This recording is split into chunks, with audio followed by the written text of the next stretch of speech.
ইফতারে জলদি করা, সূর্য ডুবে গেছে আর লেট করবেন না।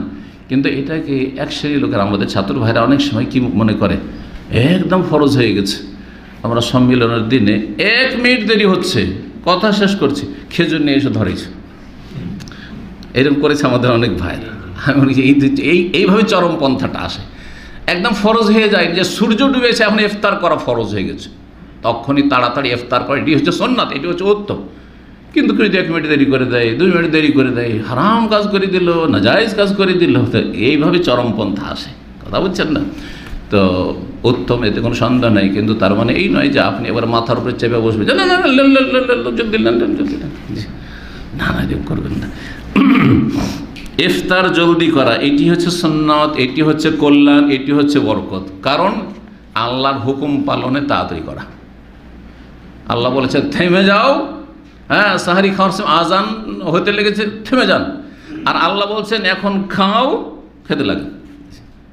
তাড়াতাড়ি আল্লাহর হুকুম পালনে আপনি তাড়াতাড়ি করলেন, ফাস্তাবিকুল খায়রাত, যেন কল্যাণের দিকে আপনি অগ্রগামী।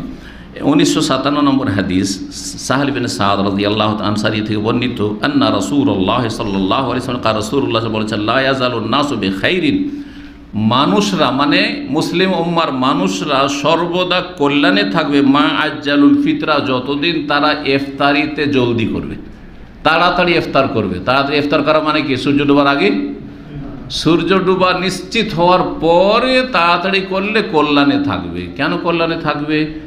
যে রাসূলুল্লাহ সাল্লাল্লাহু আলাইহি ওয়াসাল্লামের সুন্নাত পালনে এবং দিনের কাজে সে কি, হ্যাঁ, অগ্রগামী। আল্লাহ বলছেন ইফতার করে দাও, করে দাও। রাসূল বলছেন হ্যাঁ তাড়াতাড়ি করে ইফতার করো। আপনি রাসূলের সুন্নতের আমল করে, সুন্নতের আমল করলেই কল্যাণের উপরে থাকবেন। আর সুন্নতের বিরোধিতা করলেই অকল্যাণ আসবে, অমঙ্গল আসবে। সুন্নতের বিরোধিতা করলেই তখন বিভিন্ন রকমভাবে ক্ষতিগ্রস্ত হবেন। এই জন্য বলা হয়েছে। 1958 নম্বর হাদিস, ইবনে আউফা রাদিয়াল্লাহু তাআলা থেকে ওই আগের হাদিস, কুনতু মান নবী সাল্লাল্লাহু আলাইহি ওয়াসাল্লাম ফি সাফারিন, আমি নবী সাল্লাল্লাহু আলাইহি ওয়াসাল্লামের সাথে কোন এক সফরে ছিলাম, ফার্স্ট সামা রোজা রাখলেন, হাত তামসা, সন্ধ্যা হয়ে গেল। কোন এক ব্যক্তিকে বললেন, ওই ব্যক্তি বেলাল ছিলেন, ইনজেল, নামো, ছাতুক হলো, কালা ইনতাজার তাহাত্তা তুমসি, যদি একটু অপেক্ষা করতেন সূর্যটা ডুবে যাক, সন্ধ্যা হয়ে যায়, কালা ইনজেল ফাজদাহলি। তারপরে 2বার এখানে বলেছেন, কিন্তু 3বার বলা হয়েছিল অন্য হাদিসে যেমন এসছে, এদার আয়তাল লাইলা কাল আকবাকাদ আকবালা মিন হা হুনা ফাকাদ আফতার আসে, যখন রাত দেখবে যে এই দিক থেকে তেড়ে আসছে, তখন রোজাদার ইফতার করে দিক। 46 নম্বর বা 46 নম্বর অধ্যায় বা বোন, এই অধ্যায় হচ্ছে এজা আফতারা ফি রমজান, রমজান মাসে কোনো ব্যক্তি বা কোনো দল ইফতার করে দিল, সুম্মা তালাতিশ শামস, তারপরে সূর্য উঠে গেল। মেঘলা আকাশ ছিল, যখন ঘড়ির জামানা ছিল না, এরকম হয়েছে, সূর্য ডুবে মনে হচ্ছে অন্ধকার হয়ে গেছে, অন্ধকার, 1 ঘন্টা এখনো বাকি আছে, কিন্তু অন্ধকার হয়ে গেছে, কোনো রকমের আইডিয়াই পাওয়া যায় না, হারিয়ে অন্ধকার হয়ে যাচ্ছে। তারপরে দেখা গেল যে ইফতার ফিফতার করার কিছুক্ষণ পরে যে দিক থেকে সূর্য ডুবতে যাচ্ছে, ওই দিক থেকে মেঘ সরে গেছে আর সূর্য উঠে গেছে, দিন একেবারে। গুনাহগার হবে নাকি? গুনাহগার হবে না, কিন্তু সিয়াম হবে না, সিয়াম হবে না।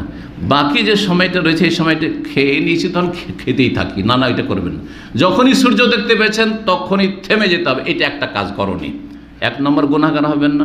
2 নম্বর, যে অবশিষ্ট সময়টা আছে, এখনও দিন বাকি আছে, দিনে যার উপর রোজা ফরজ আছে, পানাহার করা হারাম, সুতরাং এই সময়টা আপনি দিনের এহতেরাম, সম্মান, শ্রদ্ধার জন্য আপনি বিরত থাকেন পানাহার থেকে। সূর্য ডুবে যাওয়ার পরে তখন খাওয়া দাওয়া শুরু করেন। আর যেই দিনটির সিয়াম এইভাবে গেছে, মানে ভুলবশত সূর্য ডুবেনি তার আগে ইফতার করে ফেলেছেন, সেই দিনটার কাজা করতে হবে। অধিকাংশ আইম্মা কেরাম দিনের কাছে সেই দিনের কী করতে হবে? কাজা করে দিতে হবে। এটি হচ্ছে সমস্ত প্রায় আইম্মা কেরামদের মত। আর এর ভিন্ন কিছু মত সালাফদের যুগে কিছু ছিল, কিন্তু না, সেটি ঠিক নয়, বরং কাজা করতে হবে। জি। 1959 নম্বর হাদিস, ফাতেমা রাদিয়াল্লাহু তাআলা আনহা বর্ণনা করেছেন, আসমা বিনত আবি বকর রাদিয়াল্লাহু তাআলা আনহুমা থেকে, কালাত আফতারনা আলা আহাদিন নবী সাল্লাল্লাহু আলাইহি ওয়াসাল্লাম ইয়াওমা গায়মিন, আমরা ইফতার করে ফেলেছিলাম নবী সাল্লাল্লাহু আলাইহি ওয়াসাল্লামের আমলে, ইয়াওমা গায়মিন, মেঘলা দিনে, যেই দিনে আকাশ কি ছিল? মেঘলা হয়েছিল। সুম্মা তালাতিশ শামস, তারপরে সূর্য উঠে গেল, তারপরে সূর্য উঠে গেল। কিলা লে হেশাম, তখন হেশামকে বলে, বর্ণনাকারী হেশাম আছেন এইখানে, যে আন হেশাম ইবনে উরওয়ার ছেলে হেশাম, ফাতিমা রাদিয়াল্লাহু তাআলা আনহা থেকে বর্ণনাকারী। ফাউমেরু বিল কাজা, তো জিজ্ঞাসা করছেন তাহলে নবী সাল্লাল্লাহু আলাইহি ওয়াসাল্লামের পক্ষ থেকে কি কাজার হুকুম দেওয়া হয়েছিল, যে এই যে সূর্য ডুবেনি কিন্তু ভুলবশত যে ইফতার হয়ে গেছে এই দিনের কাজার হুকুম দিয়েছেন নবী সাল্লাল্লাহু আলাইহি ওয়াসাল্লাম, না দেননি, না হয়ে গেল রোজা? তো বলছেন বুদ্দুন মিন কাজা, অবশ্যই কাজা করতে হবে। বুদ্দুন মানে লাজেমন, অবশ্যই কাজা করতে হবে, রোজা হয়নি, দিনে পানাহার করে নিয়েছে, অবশ্যই কাজা করতে হবে। কালা মা আমার সামে তো হেসামান, আবার হেসাম বলেছেন ইয়াকুল্লা আদরি, আমার জানা নেই আকাজাও আমলা। সাহাবায়ে কেরামগণ যারা এইভাবে দিন থাকতে মেঘলা আকাশের কারণে ভুলবশত ইফতার করে ফেলেছিলেন, তারা কাজা করলেন কি না, এখানে বর্ণনাকারীর সন্দেহ রয়েছে, কিন্তু সঠিক মত হচ্ছে যে কাজা করতে হবে, কাজা করে নিতে হবে, যেমনটা বললাম। আরেকটি হাদিস আমরা শেষ করে নিই। 47 নম্বর অধ্যায়, বাব ও সৌমিস সিবিয়ান, এই অধ্যায় হচ্ছে নাবালক ছেলে মেয়েদের সিয়াম, রোজা সম্পর্কে। তারা রোজা রাখবে না রাখবে না? একদল বলছে যে নাবালক যতদিন আছে রোজা রাখবে না, কারণ এটা তাদেরকে আযাব শাস্তি দেওয়া। কেন দিবে না? ফরজ হয়নি, কেউ বলেছেন, কিন্তু এই মত ঠিক না। আর একদল বলছেন অধিকাংশ ওলামায়ে কেরাম, আইম্মায়ে কেরাম, যে বাচ্চারা রোজা রাখবে। এখন যারা বলছে বাচ্চারা রোজা রাখবে, সিয়াম পালন করবে বা তাদেরকে রাখাবেন অভিভাবকরা, কত বয়সে শুরু করবেন? সালাতের ক্ষেত্রে কি হুকুম আছে? 7 বছরে কি করতে হবে? মুরু, হুকুম করো, বলো, চাপ সৃষ্টি না। চল বাবু নামাজ পড়ি, চলো মা, মেয়েকে নিয়ে ওর মা নামাজ পড়তে যাবে বলবে, আর ছেলেকে নিয়ে ওর বাপ যাবে বলবে, কিন্তু চাপ সৃষ্টি করবে না। না গেলো না পড়লো কোনো ব্যাপার না, কখনো পড়লো না, সমস্যা নেই, জি, অজিব না। আর তারপরে 10 বছর যখন হয়ে যাবে, ওয়াজরিবুহুম আলাইহা, এখনও যদি মিস করে, এখনও পড়তে চাই না, মার দাও, মানে জরুরি যে মারতে হবে, মারের প্রয়োজন হলে মারের প্রয়োজনই হলো না, নিজে থেকে আগ্রহী, মাশাআল্লাহ আলাল ফিতরা। বরং দেখা যাচ্ছে যে প্রাকৃতিক ইসলামের ওপর আছে, ছেলেগুলো মসজিদে চলে যাচ্ছে, ওর বাপ যায় না। অধিকাংশ মসজিদে দেখবেন ছেলে আছে, ওর বাপের খোঁজই নেই, বাপ বেনামাজ। তো বা ছেলে আগে গিয়ে মসজিদে বসে আছে, বাপ পরে আসছে মসবুখে, জি, আল্লাহ হিদায়াত দান করেন। তো কথা হচ্ছে, কিন্তু তারপরে ব্যতিক্রম হইতে পারে, কিছু ছেলে এরকম দুষ্টামি করতে পারে, যদি 10 বছর বয়স হয়ে গেছে দুষ্টামি করে না, চাপ সৃষ্টি, উদ্দেশ্য মায়ের দেওয়া মানে চাপের মুখে রাখা, যাতে অবশ্যই পড়ে। অবশ্যই এখন থেকে ট্রেনিং করা জরুরি হয়ে গেছে, এই ট্রেনিং কোর্স জরুরি, ট্রেনিং অবশ্যই করাইতো, কারণ ট্রেনিং না করলে যখন 14-15 বছর বয়স হয়ে যাবে আর হাড় শক্ত হয়ে গেছে আর গায়ে জোর হয়েছে, বাপকে মানবে না, তখন তোমার কাজ তুমি করো বলে দিও, কথা বোঝা গেছে, আসছি, যাও। সেরকম করে নাকি? জি, খবরদার, এরকম সুযোগ দেবেন না। চিন্তা করেন আপনি 7 বছর থেকে 7, 7, 14, 8 বছর ট্রেনিং চলল। 8 বছরের ট্রেনিং যদি ভালো হয়ে থাকে, 15 বছর পরে বেনামাজি হতে পারে না? নামাজের স্বাদ পেয়ে যাবে, সলাতের স্বাদ পেয়ে যাবে। সলাৎ পড়ানো মানে শুধু সলাৎ পড়ানো নাই, সলাতের দোয়াগুলি মুখস্থ করানো, সলাতের যত দোয়া আছে সূরাগুলি, সেগুলোর অর্থ শিখিয়ে দেওয়া। যে অর্থ বুঝতে পারছে সূরার, আত্তাহিয়াতের, দুরুদের, দোয়ায়ে মাসুরার, সানার, তার তাসবির, সব কিছু জানছে, আর তারপরে তাকে 8 বছর ধরে ট্রেনিং করালেন, সে বেনামাজি হইতে পারে? খুবই সম্ভাবনা কম, বেনামাজি হওয়ার সম্ভাবনা খুবই কম। তাহলে এইখানে অবহেলা কোথায় আছে? দায়িত্ব পালনে আছে বাপ মায়ের। বাপ মা অবহেলা করেছে, সেই জন্য ছেলে মেয়ে বেনামাজি হয়েছে, ইল্লা মাশাআল্লাহ, খুব কম। জি, এটা তো ছেলে মেয়েদের সলাতের ক্ষেত্রে, নামাজের ক্ষেত্রে, রোজার ক্ষেত্রে কি এমনটাই? একদল বলছেন হ্যাঁ 7 বছরের নামাজের হুকুম দেবেন, 7 বছর রোজার হুকুম দেবেন। আজকাল কিছু লোকেরা বাড়াবাড়ি করে, আমাদের দিনী ভাই, মানে সহিহ আকীদার ভাইয়েরা, 5 বছর 6 বছরের ছেলেকে রোজা রাখাচ্ছে, আর এসে বলে যে শেখ আমার ছেলে 5 বছরে যে রোজা রাখে। না, এই কাজ করবেন না, দরকার নেই, কষ্ট দেবেন না, কোনো প্রয়োজন নেই। এইটা আপনি প্রশংসা নিতে আসছেন হয়তো, না, এরকমটা দরকার নেই। স্বেচ্ছাই করছে, ছোট দিন আছে, ঠিক আছে, অসুবিধা নেই। তারা পৌষ মাঘ মাস, এই ঠান্ডার দিন, জানুয়ারি, ফেব্রুয়ারি, মার্চ, এই দিনগুলো রয়েছে, অসুবিধা নেই, ডিসেম্বর। কিন্তু বড় দিনে আপনি মনে করছেন যে না, আরে আপনি কখন শুরু করেছেন এটা চিন্তা করেন। আপনি কেন 5 বছর 6 বছরে শুরু করিয়ে দেবেন? একদল বলছেন 7 বছরে শুরু করান, আর একদল বলছেন না, রোজা 7 বছরে, সেটাও বাচ্চাদের জন্য কষ্টকর, 7 বছরে শুরু করবে, 10 বছরে শুরু করেন।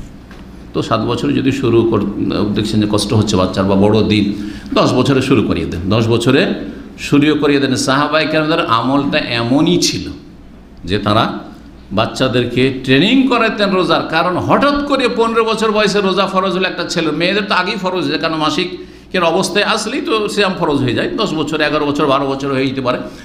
তো যখনই সাবালিকা হবে তখনই রোজা ফরজ হয়ে যাবে। ছেলেদের সাবালক হওয়ার বিষয়টি সাধারণত 14-15 না হলে হয় না, ব্যতিক্রম কারো হইতে পারে। তো তখন গিয়ে ফরজ হবে। তার আগে কয়েকটা বছর সিয়ামে ট্রেনিং করাতে হবে, যাতে করে ক্ষুধায় থাকার অভ্যাস হয়।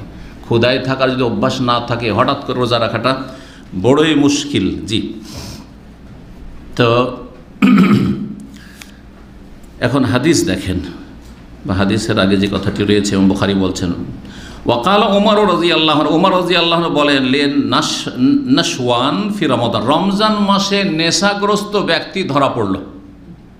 খলিফা হচ্ছেন আমিরুল মুমিনিন ওমর রাদিয়াল্লাহু আনহু। ওমর রাদিয়াল্লাহু আনহু খেলাফত আমলে নেশা মদখোর ধরা পড়েছে, মদখোর ধরা পড়েছে, নিয়ে আসা হয়েছে তাকে আসামির কাঠগড়ায়। ওয়াইলাকা, ওমর রাদিয়াল্লাহু তাআলা বললেন, তোমার দুর্ভোগ, তোমার সর্বনাশ। ওয়াসিবিয়ানুনা সিয়ামুন, আমাদের ছোট ছোট কচি কাচারা বাচ্চারা রোজা রাখছে, সিয়াম পালন করছে, আর তুমি রোজা তো রাখো না, রমজানের দিনে তুমি হারাম খাচ্ছ, মদ পান করছো, আর ধরা পড়েছো, তুমি অপরাধী, কত হতভাগা তুমি। এ কথা বলেছিলেন। ফাজারাবাহ, তারপরে তাকে মার দিয়েছিলেন। কি মার দিয়েছিলেন?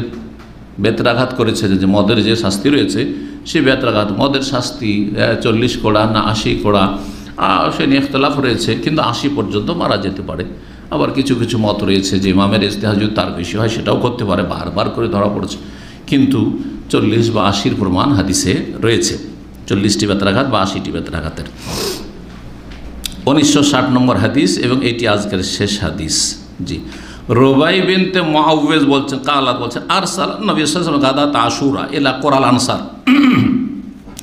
নবী সাল্লাল্লাহু আলাইহি ওয়াসাল্লাম আশুরার সকালবেলা আনসারীদের মহল্লায় মহল্লায় লোক পাঠালেন, ঘোষণা দেওয়ার জন্য ঘোষককে। কি বলে? মান আসবাহা মুফতিরান, এই আশুরার দিনে কেউ যদি রোজা না রেখে থাকে আর এখনও পানাহার করেনি আর রোজার নিয়ত করেনি। প্রথম রোজার সিয়ামের হুকুম হচ্ছে আশুরার, আর আশুরা প্রথম দিকে রমজান আসার আগে কি ছিল? ফরজ ছিল। তো তোমাদের কেউ যদি আজকে সিয়ামবিহীন রোজাবিহীন সকাল করে থাকে, ফালিয়তিম্মা বাকিয়াতি ইয়াউমিহি, তাহলে বাকি দিনটা যেন পুরা করে। কিছু না খেয়ে থাকে তো সারা দিনটা রোজা রাখুক, আর কিছু খেয়ে নিয়ে থাকে তারপরেও দিনের শ্রদ্ধার জন্য আর দিনের বেলা যেন না খায়, পুরা করে।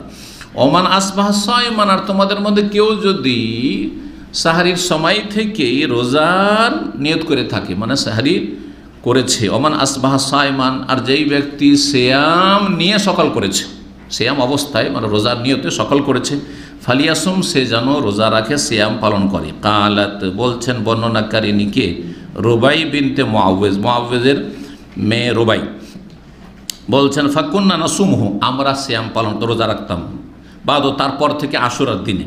ও নুসাউমু সিবিয়ানানা, এবং আমাদের কচি কাচাদেরকে, বাচ্চাদেরকে, ছেলে মেয়েদেরকে কি করতাম? রোজা রাখাইতাম, সিয়াম পালন করাইতাম। ওয়ানাজআলু লাহুমুল লুবাতা মিনাল ইহনে, এবং তাদের জন্য খেলনা তৈরি করে দিতাম পশমের, খেলনা তৈরি করে দিতাম পশমের। ওই যুগ তো বাদ দেন, আমরা ছোটকালে যেসব খেলনা দেখেছি, মেয়েরা যেসব পুতলা নিয়ে খেলতো সেগুলো কিসের হইতো? হ্যাঁ, ক্যাঁথা ম্যাথা, অথবা ওই যে শাড়ির পাইট টাইট ছেড়ে, হ্যাঁ, কাপড়ের এগুলো জড়িয়ে জড়িয়ে একটু কিছু বানাইলো, হ্যাঁ, এইভাবে এগুলো নিয়ে খেলা করা। জি, তো পশমের খেলনা তাদেরকে দিয়ে দিতাম। কখন? বিকেলবেলা, আসর পরে প্রচণ্ড খিদে লাগতো, আসর থেকে মাগরিব আর থাকতে চাইতো না, বাচ্চারা কান্না করতো খাওয়ার জন্য। জি, ফায়দা বাকা আহাদহু, যখন তাদের কেউ কান্না করতে লাগতো আলাত্তামে, খাবারের জন্য, আতাইনাহু, তখন তাদেরকে খেলনাগুলি ধরিয়ে দিতাম ব্যস্ত রাখার জন্য।